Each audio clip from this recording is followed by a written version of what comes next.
I'm just going to do a short introduction and then we'll get into some questions. So the panel is assembling some design visionaries from several different sectors and disciplines, all who contribute in their own way to solutions and ideas that create positive change for the way we live our lives.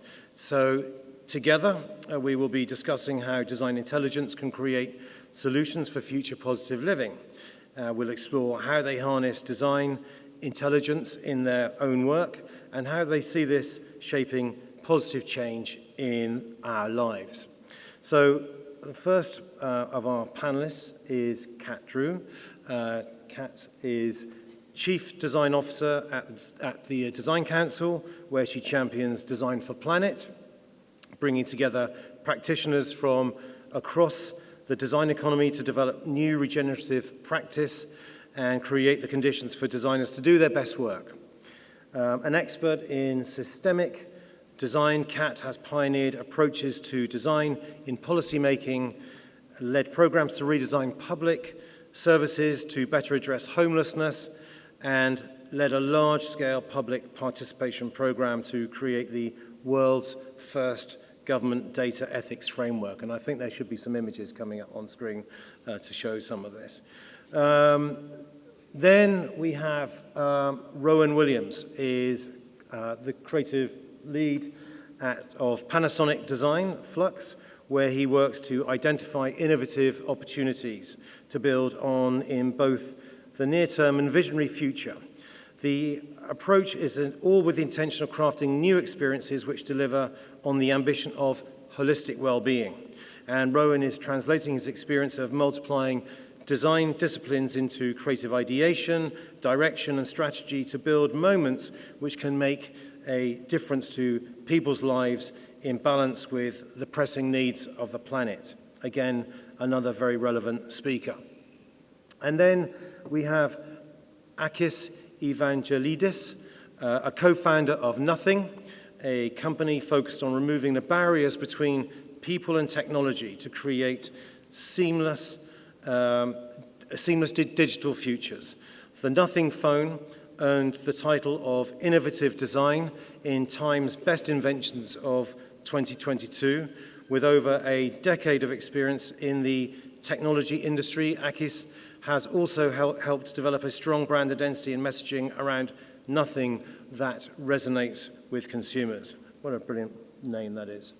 So, some visuals, and we'll see some of their work in a second. Then we have Pablo. Valbuena is the artist behind LDF's landmark project this year, which hopefully some of you have been to see, Aura, an installation in St. Paul's Cathedral examining the potential of time, sound, and light to create contemporary rituals. It's a really beautiful experience. If you've not seen it yet, I insist you go. Tying into the power of symbols and emotive designs all at the same time. The shared experiences he designs in his work transform sites, public urban spaces, natural environments, architectural heritage, and exhibition venues into ritualized places for the observers. So this is our panel for the afternoon. Please welcome them with a big round of applause.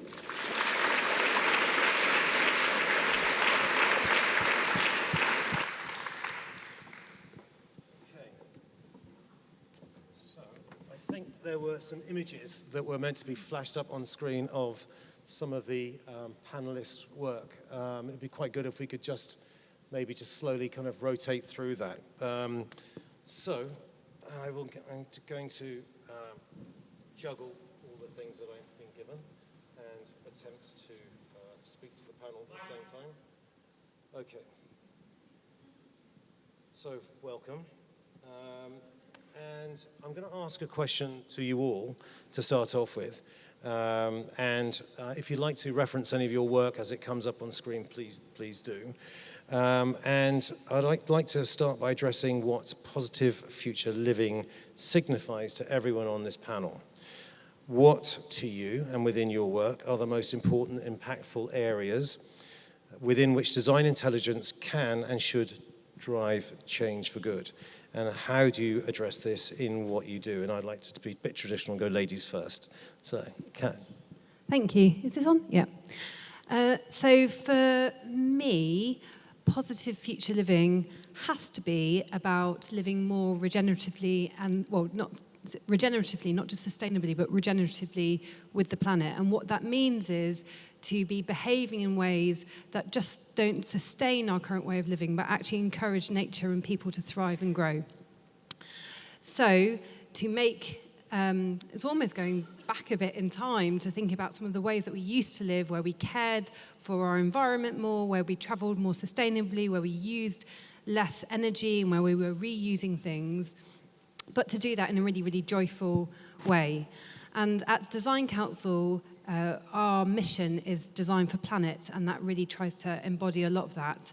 And I think design plays an absolutely crucial role. Jonathan, you were talking earlier about designers have got this huge responsibility. Designers in many ways have been some of the architects of making us live in a very unsustainable way, creating lots of things that maybe people don't want, don't need, and that people throw away. But designers can also be part of the solution. And I think just taking some ways in which designers can be most powerful here, thinking about net zero. We've got lots of the technologies we need around low carbon, but what designers are brilliant at, and design intelligence is great at, is making those things into, designing them with people so that communities actually can use them. Designers, as we've seen earlier on stage, are brilliant at thinking about materials in new ways, but we also need to design with people so that we can create that circular economy of services and businesses. And then finally, designers, lots of designers work to regenerate biodiversity, but we also need to design with people to make sure that communities can then steward the nature that we see.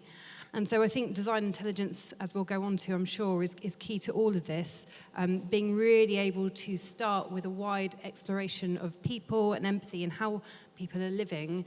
And, you know, at Design Council, we've got frameworks that always help us not jump to the solution first, but start with a real exploration of the issue and how people experience that. Fantastic, thank you. Akis. Hi, everyone. I guess for us, when we look at the consumer tech space, when we started nothing, the whole idea came from the fact that we're just not excited about the industry anymore.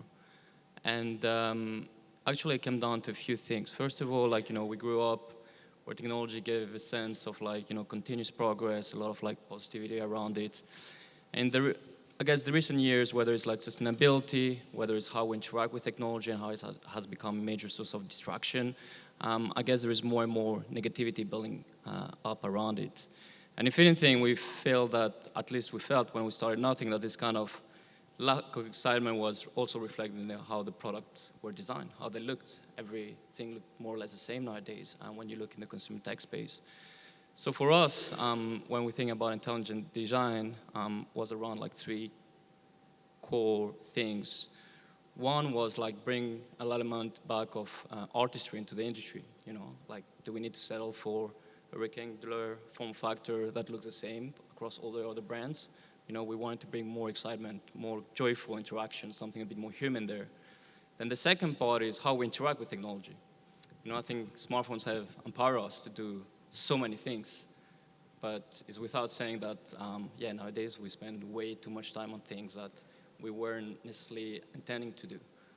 So we like to talk about like more intentional usage with technology and really focusing on how it can empower you. So the way we design a whole interface, we really think around those lines, including, for instance, a monochrome mode on our smartphone. Basically removes all the marketing tricks and tactics that are used by apps to grab your attention. Now it's like monochrome, so it forces you to be a lot more intentional on how you interact with your smartphone. And the last but not least is around sustainability. You know, I think in the 20th century, you cannot be launching a consumer tech brand without thinking about the future. I think all the founding team will have young kids, and it's very important. And to be frank, the impact of consumer tech as part of sustainability overall is massive.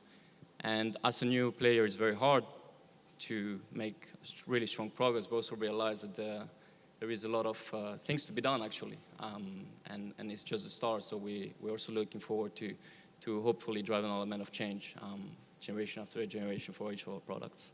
Okay, fantastic. And Rowan, to you, what is positive future living? What does that mean to you in the work that you're doing and through the products? Yeah, sure. So obviously, working within Panasonic, there's an extraordinarily broad array of things that we can impact when we think about the future in a positive way. I mean, designing everything from toothbrushes to hydrogen fuel cell power stations and everything in between. So we have quite a significant impact that we can bring on how the planet is in the future and the different types of behaviors that people have to live in a positive way. But particularly within the team that we have in the London studio, over the recent time, we were sort of tasked with trying to redefine the role that Panasonic has in people's lives. And that's very much thinking about the future that Panasonic lives within. And we really feel, and I think this will be a bit of a common theme of today, is trying to refine this balance between people and the planet.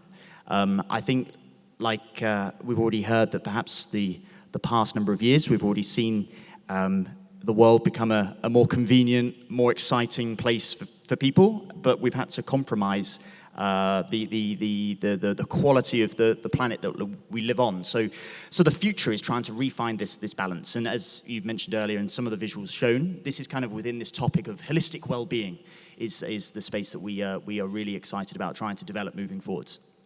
Okay, thank you. And Pablo, our artist on the, I know you're more than that, but as a general way of introducing you, what's your take on the question? Yes. Positive future living. As an artist, it's true that there are certain subtleties that are a bit different in terms of approach, in the sense that I don't create products or objects. I'm leaning towards the experience itself. So there's no industry, or the industry is not. It's a complete different thing from the creation process. While in design, I think it's more intertwined. But I think there are a lot of common places, no? And one of the things that I'm hearing you all commenting, and that I really relate to is maybe I summarize it in a different way, but is this idea first of doing less, actually, and focusing. We live in a moment where everything is focused in a quantitative output. No? There's a lot of this idea of producing a lot in order to. And I think one of the core ideas that can really help to improve this relationship with our environment, but also not going backwards in terms of ideas, for instance, is this idea of focusing in quality, always in quality. Like that should be the top priority. So doing less, but doing it better. No? And for me, in my practice, that applies. I usually work, I don't create objects, I create experiences, I create places, and I work a lot with time. So for me, this idea of working better or focusing on quality is related most of the time with context. Not do anything that it's out of context. So try to really take what it's already there and try to level it up, to improve it. No? And I think this relates a lot to what you were talking about community. The moment you create context or you turn a space into a place, you are creating also a community. Okay, fantastic. So we've kind of almost got a strategic approach, emotional responses, a philosophical approach, and an experiential approach, which is about distilling things down. I think we would all say, great design is about distilling things down that have, great meaning in place. But I like the idea of doing more with less is, I think, a fundamental part of the creative process. I talked a lot about the democratization of design. And it's a personal thing that I, feel, and you're nodding. Hopefully, you kind of agree with that. I don't know. Maybe we don't agree with me. But the next question is about the democratization of design, with everybody having the tools at their fingertips to design, through a smartphone if they want to, and the saturated marketplace for creativity. The question now then to a few of you, I'm not going to ask you all the same question, is how do you harness empathy in particular in order to generate new, bold and impactful ideas in your work? And I'd like to start with you actually, Pablo, just build on what you were saying. empathy? Well, it's a very broad question, and we could go on forever. Yeah. But trying to nail it down a bit, like I think empathy, creativity. I don't think we can separate creativity from humanity. I think creativity is a. You were quoting Einstein talking about imagination, no? And I think creativity is a way to build a future. It's something that projects into the future, no? And in that sense, and it's inherently a human. I don't think there's creativity out of human. It's a projected human activity. No? So in that sense, for me, empathy, creativity has to be completely aligned with empathy all the time. I don't think good design. You were speaking about democratization of design. I'm not sure if that's really, or we can maybe speak about a democratization of mediocre design, but I think now the more and more, for instance, with these tools that are most of the time that there's a lot of hype. I'm not sure if that's going to last a lot of time, but I have the impression that the gap between good design and mediocre design is actually getting bigger and bigger, and maybe it's a good thing in the sense that it will be, I mean, the people who are the designers or the artists that are doing good design or good art actually will be more valued because it will be more difficult to actually do it. Okay. And Kat, from your perspective in terms of some of the social design work that you do, I mean, how do you project empathy into the work that is being done? I mean, it's at the heart, I'd say, of everything that we do at Design Council and the work that I did previously in government in a place called Policy Lab, which brought design thinking into the heart of how you design policies. And I mean, the first thing I'd say on that is I actually think, yes, design is democratizing, more people can do it, but that's really needed and in a way building the market for design. So we know that in the UK, there are 1.97 million people working in the design community. That's one in 7 working age people are designers, but actually 1 in 4 people use design skills.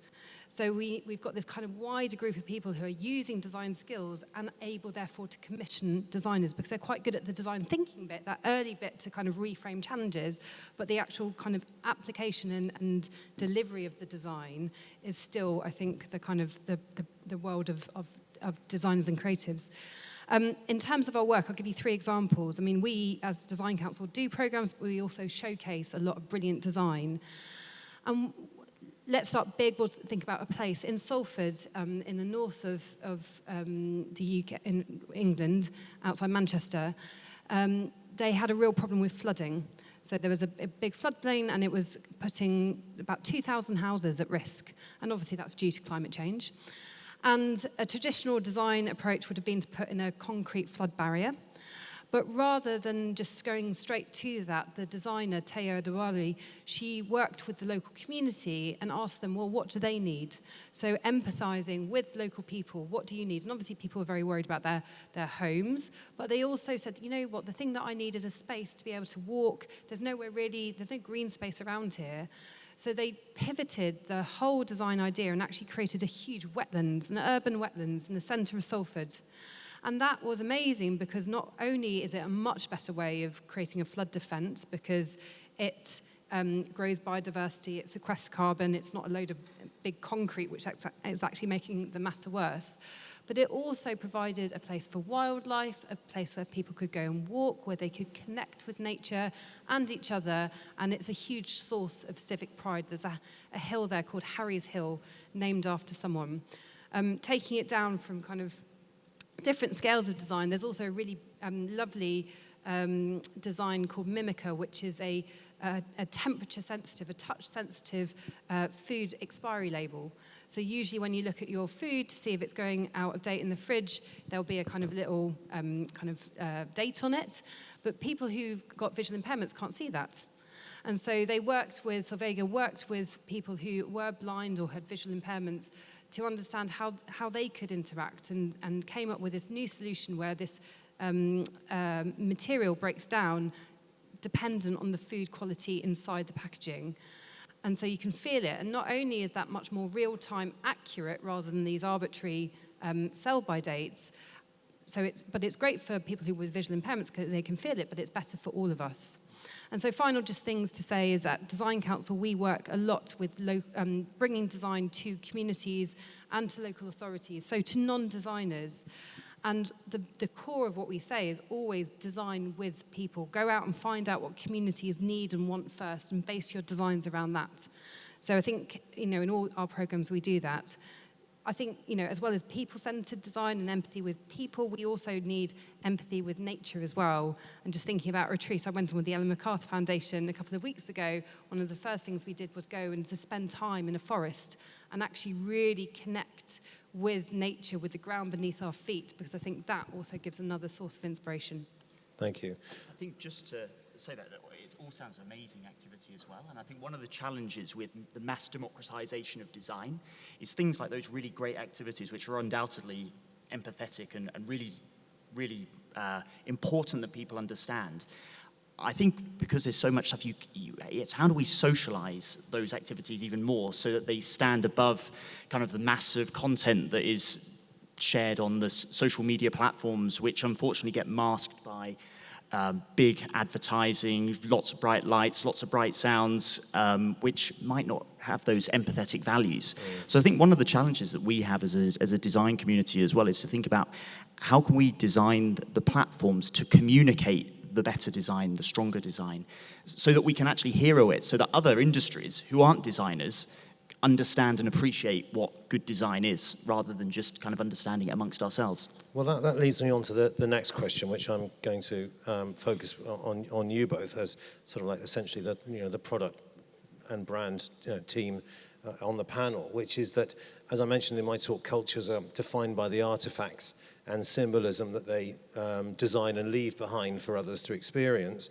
In the work you do now then, so Rowan, expand a little bit on that. How do you shape our future culture in the eyes of future generations through the work you do? Yeah, I mean, I think the key thing is sometimes we as designers always want to create something that we can see in our own lifetime. We always want to see the result of our work. And that actually sometimes when we think about our future generations, we need to think about leaving a legacy that perhaps we don't see, but can hand on to the next culture, the next generation. And of course, we all understand that there's a need to fix the planet and sort of be the generation as the fixers. We've, as I said, been able to get to a point now where we're living very fruitful lives, all very exciting lives. But now the legacy that I'd like to leave, or I think us as a design industry now should try and leave, is this air of positivity, and that actually we can live in this balance between people and planet. I think that's what's really, really important here. Akis, what's your view on how you seek to shape culture in the eyes of future generations? Yeah, I mean, I think it's at the forefront of the whole idea of starting nothing. I think, we grew up being very inspired by the world of technology. And again, in the recent years, this kind of excitement has sort of plateaued in a way. And people, when we started nothing, thought they were crazy to even think about entering this industry. I mean, a bit, I guess, because at the end of the day, you compete with the world's biggest brands.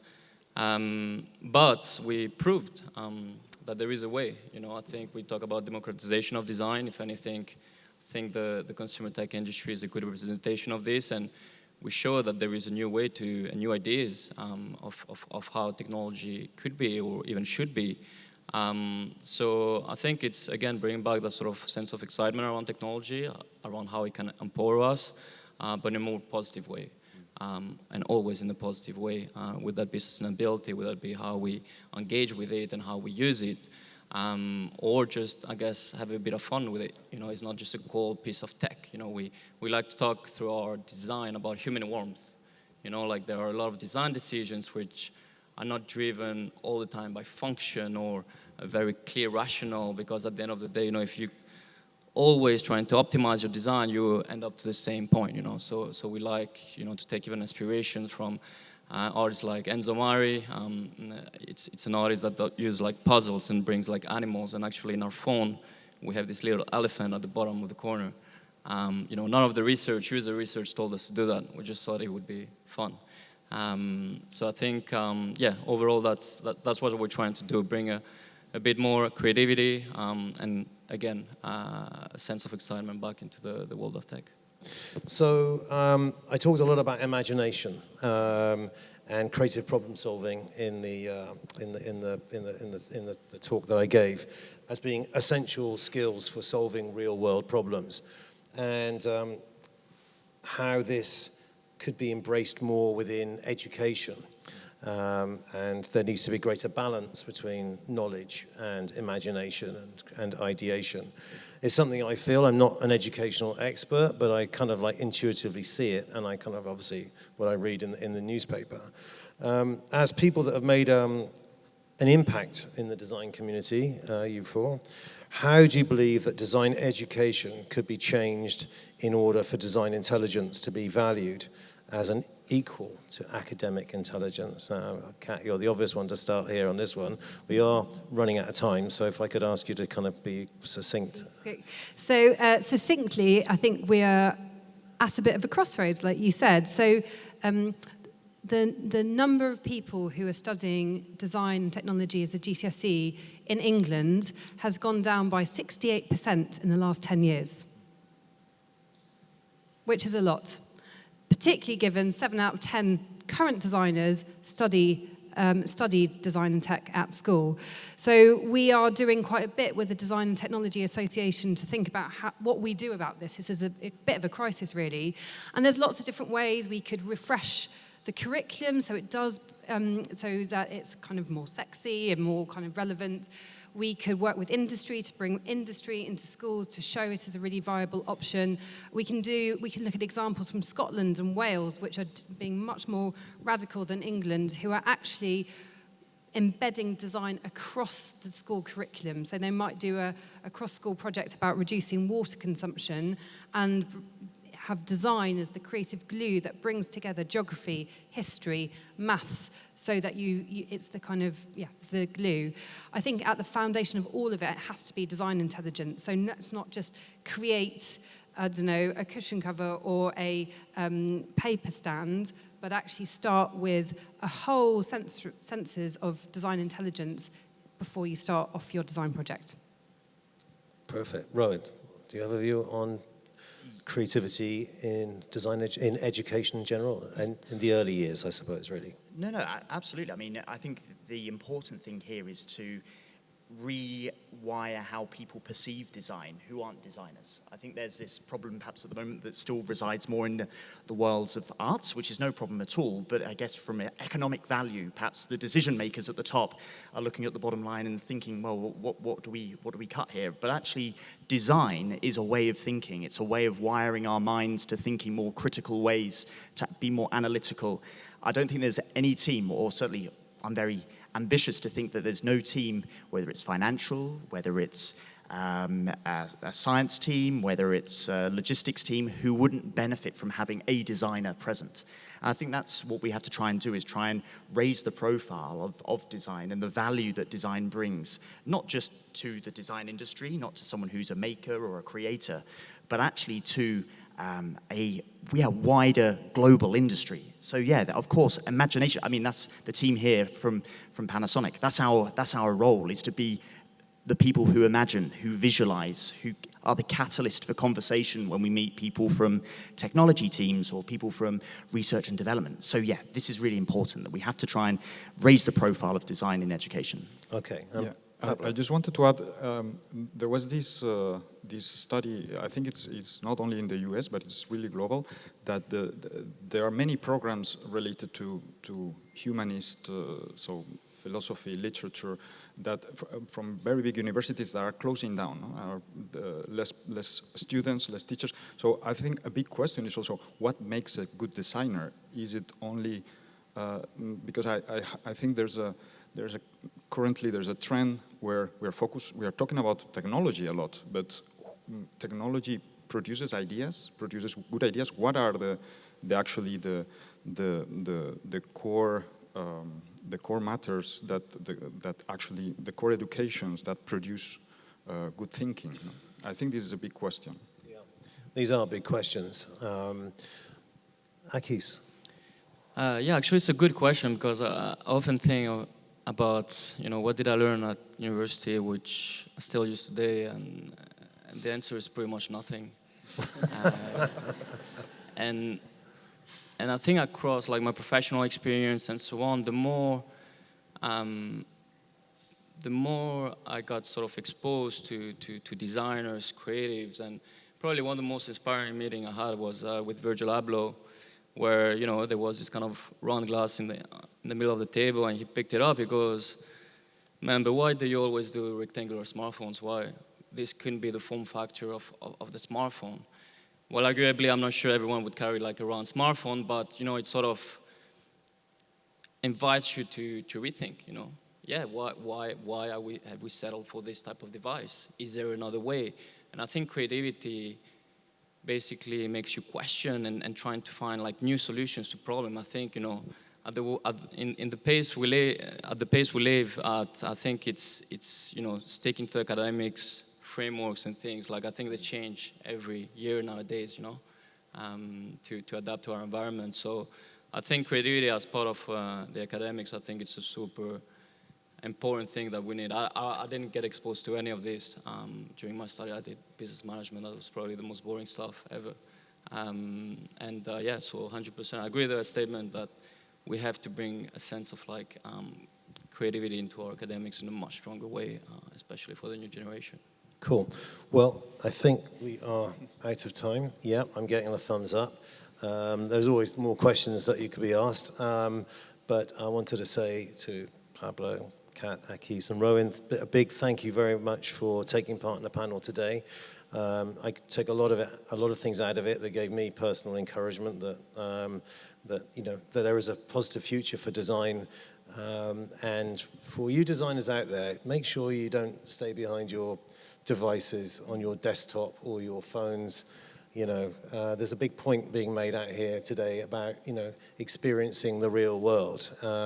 Empathy starts with getting into the marketplace that you are designing for and understanding the problems, living the problems. They may not be your problems, but you have a responsibility to design other people's problems.